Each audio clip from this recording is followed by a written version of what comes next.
Ndabaramukije bakundwa b'umwami, amahoro y'Imana abane namwe. Ndashishikara mvuga ngo ya mahoro ava ku kwihana no kureka icyaha, ashishikare kuramira imitima yanyu n'ubugingo bwanyu. Ni iradi ndiyo ku bwayo mwene so mugakiza yongeye kubana namwe mu kiganiro ijambo ry'umunsi, ngo mushishikare kwibukanya aho ibihe bigeze mwishimikije amajambo y'Imana. Mbaye kaze rero irigira kandi kuri uno munsi dutanguye ikigwa kizomara iminsi igera kuri 7 nkuko musanzwe mubizi. Mu kiganiro ijambo ry'umunsi akenshi dukunda gutanga ubutumwa bwiza tubucishije mu nyigisho zikunda kumara iminsi ibaye mikeya ikaba 7, ibaye myinshi iragera no kuri 21.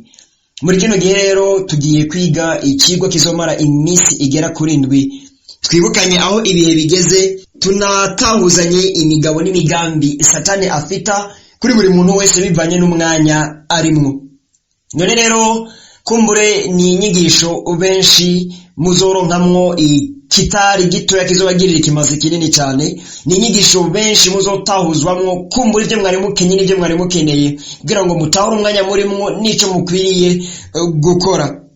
Teme y'izi nyigisho zizomara 7 yose iravuga ku mayeri ya Satani mu kugwanya abantu b'Imana mu gihe Yesu Kristo nawe ariko aragaruka. Ibi nibyo tuzomaramwo iminsi igera kuri 7 twibutsanya kandi twigishanya amayeri ya Satani mu kugwanya abantu b'Imana mu gihe Yesu Kristo nawe ariko aragaruka gutora ishengero. Hano umwe wese bivanye n'umwanya arimwo azotahura imihigo n'imigambi Satani amufiseko.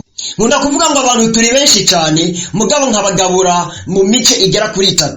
Hari abakiriye agakiza kandi bakakagumamwo, hari n'abakiriye agakiza ariko bakakavamwo, hari n'abatarigera bakira agakiza bigumiye mu byaha. Uko ino mice 3 itandukanye, hari ijambo ry'Imana riyivuga ko ibi twabyize mu byigwa biherutse. Kuko ndibuka ikigwa giheruka twize ku ijambo ry'Imana ribwira abantu bivanye n'umwanya umwe wese arimwo. Uno munsi na muri kino kigo tuzomaramwo iminsi 7 tuzokwibukanya cyangwa twigishanye ku mayeri n'imigabo n'imigambi ya Satani ku bantu b'Imana bivanye n'umwanya umwe wese arimwo. Ngiye mu ncamake mu byigwa biheruka turavuze ku cyo ijambo ry'Imana ribwira abantu bari mu gakiza. Turavuga ku ijambo ry'Imana ribwira abantu bari mu gakiza ariko bagasubira inyuma mu byaha bagatagakiza. Twongera turanaganira ku ijambo ry'Imana rivuga ku bantu base kwakira agakiza bakigumira mu byaha. Uyu munsi naho muri iki kigo tuzomaramo iminsi 7 tuzokwibukanya kuco Satani ariko arakora amayeri, imigo n'imigambi canke imbinu, amastrategie Satani ariko aracamwo kugira ngo agwanye abantu bivanye n'ijya mice 3 uko iba igabanganijwe. Nimba uri mu gakiza kandi ukarushikamye mu gakiza, hari intambara zikomeye cyane gose Satani ariko aragaba, hari bitero Satani ariko aragaba kuri wewe. Nimba waramenye Imana ukakira agakiza ariko mu nyuma ugasubira inyuma, nawe Satani ntiyicaye kuri wewe, hari ibyo ariko arakora. Nimba utarakira agakiza ukaba wibereye mu byaha, nawe Satani ntakwibagira, hari ibyo ariko arakora kuri wewe. Na cyane cyane narijya Yesu Kristo ari ku rugi ariko aragaruka ngo atore ishengero, hamba inzamba izobivuze, iherezo rya byose rizoba rigeze. Imana idufashe cyane. None rero ndagomba ngo mwene data uze ubane nacu muri iyi minsi yose 7 tuganira ku mayeri ya Satani mu kugwanya abantu b'Imana mu gihe Yesu Kristo nawe ari ku rugi. Ngo utahure umwanya urimwo n'ibihe urimwo, umenye icyo ukwiriye gukora kugira ngo Yesu niyaza, nimba uzoba warapfuye uzonapfiriye mu gakiza. Yesu niyaza, nimba zo gusanga ukiri muzima azagusange atambugayo uriko, azagusange witeguye. Imana idufashe cyane. None rero nongeye kubaha akazi rigira kandi nkuko nabivuze mu ntangamarara, ikiganiro ni ijambo ry'umunsi, je ngitunganya nkongera nkanagishikiriza. Nitwa iradi ndiyo ku bwayo, ndi mwene so mugakiza. Kaze cyane twishimikize amajambo y'Imana, hama tugende ku ntangamarara nyezina ya bino byigwa bizomara iminsi 7. Buri munsi wose hari icyo tuzokwiga ko, tukiyage ko, tukivugane ko uko iminsi izogenda ikurakuranwa.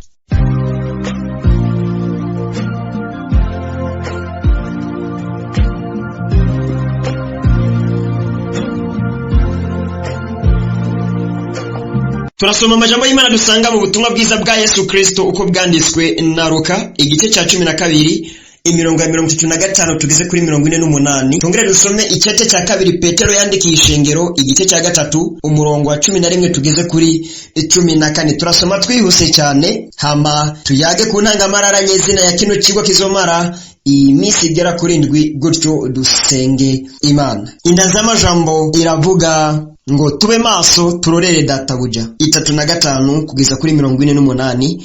Ufise Bibiliya hagufi ayisome iyo mirongo yose, ariko jewe ndasoma ncagagura. Mwame mukenyeye kandi amatara yanyu yame yaka, namwe muse n'abantu barorereye shebuja igihe agarukira ava mu bukwe, ngo niyaza akaramusa abaci bamwugururira. Hahirwa abo bashumba abo shebuja azoza agasanga bari maso. Ndababwire ukuri, azokenyera abicarike aze abagaburire. Imana ihabwe icyubahiro. Turakomeza kuri 45 haravuga ngo ariko uwo mushumba niyibwira mu mutima wiwe ati databuja aracatevye kuza, maze agatangura gukubita abashumba n'incoreke no kurya no kunywa no kuboregwa, shebuja w'uwo mushumba azoza ku munsi atamwiteze, no mu gihe atazi azomucamwo kubiri amusangiza umugabane wiwe n'abatizera. Imana itubabarire cyane. Dukomeze kandi mu cece cya kabiri Petero yandikiye ishengero igice ni cya 3 umurongo wa 11 kugeza kuri 14. Indanzi y'amajambo iravuga ngo ukwitegurira ukugaruka kwa Kristo. None kw'ibyo byose bizoshonga bityo, mukwiye kumera mute mu ngeso zera no mu kubaha Imana no mu kurereka ukuza k'umunsi w'Imana, muhahamiye uzotuma amajuru ashongeshwa no gusha, kandi ibyitanguriro byose bikayagishwa n'ikibengebenge gikaze. Ariko nk'uko yasezeranye, tureretse ijuru risha n'isi nsha, ibyo ukugororoka kuzobamwo. 14 haravuga ngo nicyo gituma bo nkunda, kuko mureretse ibyo mukwiye kugira umwete wo kuzosangwa mu mahoro, mutagira ikirabagu, mutari kumugayo imbere yiwe. Dusenga Imana. Ndagushimiye Imana ugira neza kubw'aya majambo yawe meza mazima. Ndagushimiye ko ari we wuzuye ubushobozi n'ububasha. Ndagushimiye ko ari we Alpha na Omega. Izina ryawe niryubaha, ubwami bwawe nibuze, ibyo ugomba bibe mw'isi nk'uko biba mu ijuru. Hama Mana urushizeho kuvugutira ubwoko bwawe n'abantu bawe, kugira ngo waremwe nawe wese mwami Imana abeho akora icyo ugomba nk'uko ukigomba, kandi nawe akinezererewe. Hama kuri wa munsi inzambari yavuga abazoba barapfuye bazoba bapfiriye mu gakiza, abazoba bakiri bazima mwami bazobe bose bitunganije. Ijambo rero niduhingure, ijambo rya Imana nituvugutire, kuko rifise ubushobozi n'ububasha bwo kurema umwe wese Mana bicari mwigisha nk'uko ugomba. Ni mu izina rya Yesu Kristo mesabye nizera, amen. Mwere data uri kuranyumviriza aya majambo n'amajambo y'intangamarara, kandi ibyigwa tugiye kuzomara mu iminsi igera kuri 7, buri kigwa cyose kizogenda kigutahuza icyo tuzadushimangiye ko kuri uwo munsi kumara iminsi igera kuri 7. Ariko nzoshimangira kuri bino bintu bitatu: iyi migabo n'imigambi ya Satani kubari mu gakiza bashikamye, imigabo n'imigambi ya Satani kubari mu gakiza ariko bakakavamwo, imigabo n'imigambi ya Satani kubanse kwakira gakiza bakigumira mu byaha. Abo bose bivanye n'umwanya barimwo, hari icyo Satani ariko arakora kuri bo kugira ngo na cyane cyane inzambane yavuga bazosangwe bari mu byaha. Satani aragomba ngo abakijijwe inzambi zovuge baraguye mu byaha. Satani aragomba kandi abaguye mu byaha inzambi zovuge bakibirimwo barananiwe kugaruka mu gakiza. Satani aragomba kandi ngo abanse kwakira gakiza bakaguma mu byaha inzambi zovuge noneho bashishikaye mu byaha. Ariko Imana iravuga ngo uhagaze yiyubare ntagwe, uwaguye nyaragasabyuke, uwasuye inyuma garuke, uwayovya yoboke. Imana idufashe cyane. Raba umwanya urimo rero, imbere yuko tuzogenda kuyaga kuri buri kigo cyose ku munsi, raba umwanya urimo, umenye neza yuko Yesu Kristo ari ku rugi, kandi urabe ibigukikuje byose, ibyumviro byo mu mutima wawe, imigabo n'imigambi ugabira mu bwenge bwawe, ingendo zawe, ibikorwa by'amaboko yawe, amajambo y'akanwa kawe. Suzuma urabe, kuko aho hose Satani hagutegera imitego. ibyo ushyize ku mutima, ibyo uhurumbira mu bugingo bwawe bwa minsi yose, amasaha 80 y'umunsi mbega ahera uri kurakora iki? Suzuma urabe, kuko vuba cyane inzambi iravuga, vuba cyane Yesu Kristo araje gutora ishengero, kandi umuhigwe nuzoba yapfuye agapfira mu mwami, cyangwa umuhigwe nuzosangwa ari muzima ariko kandi ari mu mwami. Mbega umwanya wawe nubuha. Imana idufashe cyane. Muri kino gihe Yesu Kristo ariko yitegura kugaruka, oya mbere ko kwitegura yarabirangije ariko araza. Imana idufashe cyane. Yesu yitegura yarabirangije, yabwiye abigisha ngiye kubategurira ibyicaro, haci imyaka irenga 1900 avuze ko agiye gutegura ibyicaro. Mbega ibyo byicaro yategura imyaka 2000 ni ibyicaro nyabaki? Yararangije gutegura, arindira yuko inzambi ivuga, kandi ngo mu mwanya wo gukubita urugohe gusa, kufumba na kufumbua inzambi zobivuze, kandi kufumba na kufumbua ishengero rizoba ritwawe hehe mwijuru.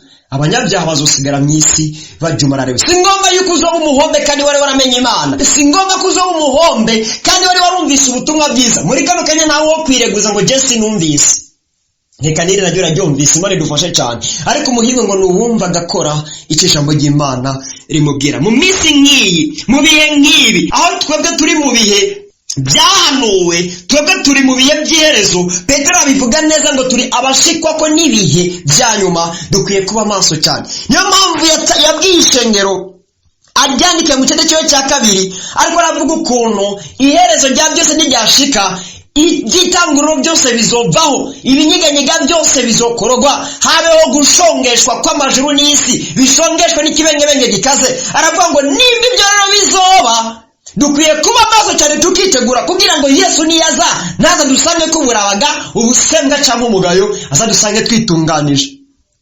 Yesu abwira abigishwa biwe nawe ariko yigisha, avuga ibyo kugaruka k'umwami, yivuga kubwiwe mugabo abyigisha mu mugani, avuga yuko kugaruka kwiwe kuzosa n'umuntu yasigiye ibikorwa abashumba biwe agenda ku rugendo rwa kure.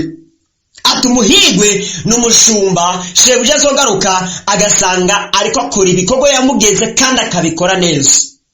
Imana idufashe cyane. Wa muririmbyi uri kuranyumviriza, uzobura umuhigwe Yesu niyagaruka akagusanga mu buririmbyi kandi utagira umugayo. Wamuvuga butumwa uri kuranyumviriza, uzobura umuhigwe cyane Yesu Kristo niyagaruka akagusanga ku kivi kivuga butumwa ariko kandi utari kumugayo. Umwe wese asuzume umwanya arimo. Abari mu byaha banyaragase bave mu byaha, abari mu gakiza bashinga imizi mu gakiza, abavuye mu gakiza bagasubira inyuma mu byaha banyaragase bagaruke mu gakiza. Iki ni ijambo ry'Imana rikubwira. Ariko muri no minsi ndwi tugiye kuzovugana ku mayeri n'imigambi ya Satani, igituma benshi bazosangwa batitunganije, igituma benshi bazosigara kandi barabo kugenda, igituma benshi bazobura ijuru kandi ijuru ryari rya bose. Hari icyo Satani ariko arakora kuri buri muntu wese. Niba ushikanye mu gakiza, Satani ntiyicaye, aragomba kuguta hasi. Niba warasubiye inyuma, Satani ntiyicaye, ntagomba yuko ugaruka mu gakiza. Niba utarakizwa ngo wakire gakiza, Satani ntiyicaye, ntagomba yuko wumva ubutumwa bwiza ngo uce bugufi wihane. Ariko Yesu agomba iki? Imana idufashe cyane.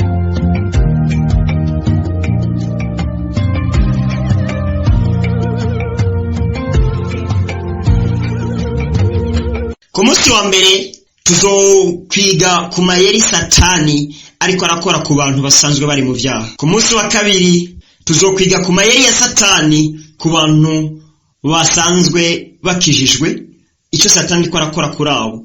Umunsi ugira gatatu tuzokwiga ku mayeri ya Satani asoterana cyane cyane baba Kristo bamunanira guta hasi, kuko abakristo bakijijwe abahiga ngo abate hasi, ariko n'abamunaniye guta hasi ntabarekera ngaho. Ku munsi wa gatatu mbega abo nabo abagenza gute?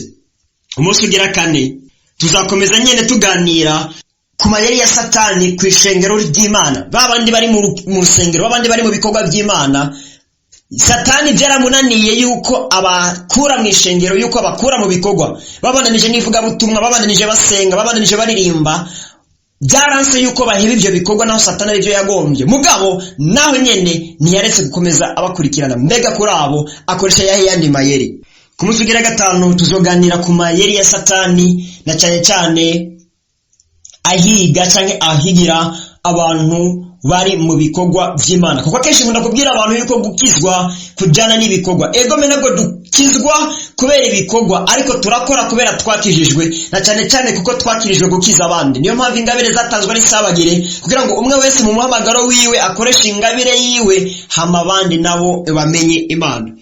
Kuraba na cyane dushimangiye ku bikorwa by'Imana, hari amayeri ya Satani abyivanzemwo, hari ikinyoma cy'umugwanizi kibyivanzemwo, kandi benshi barahatsindiwe. Ariko kuri uwo munsi ugira gatanu tuzobyibukanya tubiyage ko kugira ngo umwe wese abe maso, Satani atamuhwikira, Yesu Kristo ngo azoze giturumbuka nawe yataye ibyizerwa. Umunsi ugira gatandatu tuzokomereza kuri ico cigwa nyene, aho tuzocagura neza. Ku munsi wa gatanu tuzokivuga ku gice kimwe, umunsi wa gatandatu tugikomeze ku kindi gice, kuko ni ibice bibiri. Ku bikorwa by'Imana hari abareka ibikorwa by'Imana kuko bimvira yuko kubw'intambara ziba ziri muri ibyo bikorwa, bakimvira yuko babandanije bakora ibyo bikorwa izo ntambara zobanesha bagatagakiza. Ku bwabo bakimvira ko byo byiza kugumana agakiza bakareka gukorera Imana, ariko uyu ni umutego. Ku bandi nabo barabanishaka ryo gukora ibikorwa, na cyane cyane ko bagomba ibitsibo, ariko mu kwiruka ku bitsibo kwabo bagasanga bataye agakiza. Iki naco tuzokiga ko ku munsi ugira gatandatu,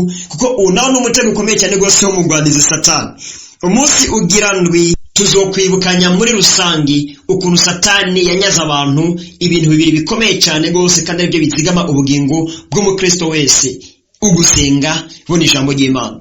Iki kintu Satani irakinyaze benshi, gusenga n'ijambo ry'Imana.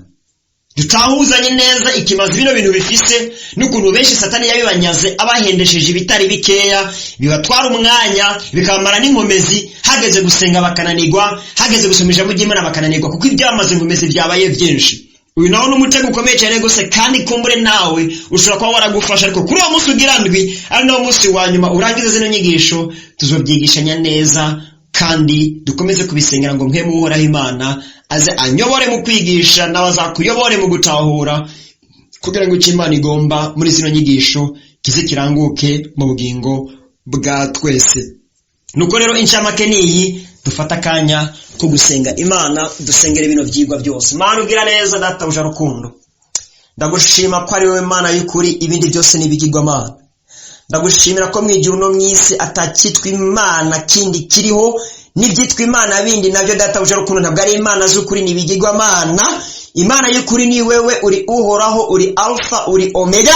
Ni izina rya Yesu Kristo nsengeza zino nyigisho zose zigiye kuzomara iminsi igera kuri ndwi, guhera ku munsi wa mbere kugeza ku munsi ugira ndwi. Papa ndakwinginge uzumva ugutire kandi unkomeze data, unshiramwe amajambo y'ubwenge n'ukumenya, kugira ngo ukuri kwawe kuneshe ikinyoma cy'umugwanizi mu izina rya Yesu Kristo. Kandi amajambo yawe azajyana ubushobozi n'ububasha bwawe mu bugingo bw'abazoyumva bose, kandi benshi baze bumve, kandi abazumva bose manuza bashoboze kumvira inkomezi n'ubushobozi bwawe, bize bineshe imigabo n'imigambi ya Satani ku bugingo bw'abantu bawe. Mw'izina rya Yesu Kristo ndahagarikije imigabo n'imigambi yose ya Satani. Ishaka ryawe n'ubugombe bwawe Mana biranguke mw'isi nk'uko biranguka mw'ijuru. Uzubohore Mana bigeme benshi, ano majambo yabazabohora abasore benshi, bino byigwa bizabohora abagabo benshi, bino byigwa bizabohora abakenyezi benshi, mw'izina rya Yesu Kristo. Niteze kuzumva ibishinga ntahe byabazoza mwawe Imana bashinga intahe ingena amajambo yawe Imana yababohoye.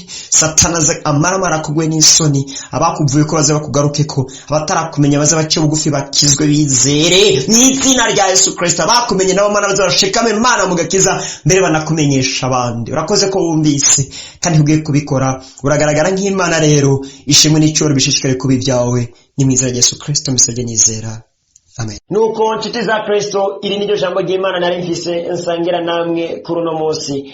Mwebwe mwese mwadukurikiranye, uhoraho Imana abahezagire cyane. Hama woba utari bwakire agakiza ukifuza kwakira agakiza, canke woba wari warakiriye agakiza ariko mu nyuma ugasubira inyuma mu byaha, mugabo inyuma yo kumva ijambo ry'Imana ukifuza kugaruka kuri Kristo Yesu, nyandikira kuri WhatsApp yanje guteranya 255 99 488 32 60. Izi nizo nimero zanje za WhatsApp unyandikire kugira ngo mbigufashemwo. Nimba ugomba kwakira agakiza cyangwa ugomba gutunganya ubugingo ngo ugaruke kuri Kristo Yesu, tuzobigufashamwo. Eka nawe we ari rya mbere wumva buno butumwa bwiza ukifuza ko buzokoma bugushikira ukabusangira nacyo, unyandikire kuri izo nimero. Ibisigaye ndushiza kubahamagarira bene data kwihana no kureka ibyaha, muhindukire kandi mugororoke kuko iminsi ari mibi cyane. Ibisigaye murushirize kandi kudusengera. Musengere je nk'umukozi w'Imana muri kino gikorwa, munasengere kandi na kino gikorwa ngo ora Imana rushize kukizigama no kugishigikira mu nzira zose zishoboka. Kandi turabashimira namwebwe mutubwira ko ubutumwa bwiza dutanga mu kiganiro ijambo ry'umunsi buriko burabafasha bikomeye cyane gose mu by'imwemu, mu busabikanye n'abandi mufise contact zabo no mu yandi magroupe yose ya WhatsApp murimwo. Ora Imana zo bibahezagirira nimwabikora mu bikunze. Tuzokomeza kumusukurikira naho utaha, muzigamwe cyane.